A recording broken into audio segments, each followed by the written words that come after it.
mahiwagang block box, o DTT set-up box. Nakilala natin ito dahil sa teknolohiya ng Digital Terrestrial Television o DTT. Mula sa antena na kinakabit sa labas ng bahay, naging popular na pamalit ang maliit at itim na device na ito para makasagap ng mas malinaw na TV signal.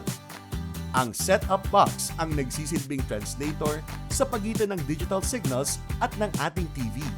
Dinidecode nito ang mga signals para maging moving pictures and sounds na ating nakikita at naririnig sa telebisyon. Sa analog TV, mabilis maapektuhan ng mga interference ang signal kaya nagiging malabo ang mga palabas.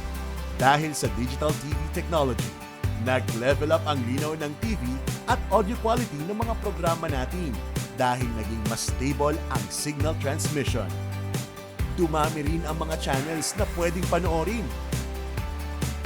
Ang DTT standard sa Pilipinas ay nakabase sa technology ng Japan na may feature na tinatawag na Early Warning Broadcast System o EWBS.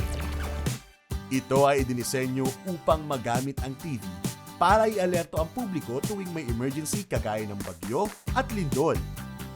Anumang uri ng telebisyon ang inyong gamit, pwede itong kabitan ng DTT set-up box para mapanood ang mga paborito mong programa ng klarong-klaro. I-scan lang ang inyong black box para makita ang available TV channels sa lugar ninyo. Kaalamang sari-sari mula sa Knowledge Factory.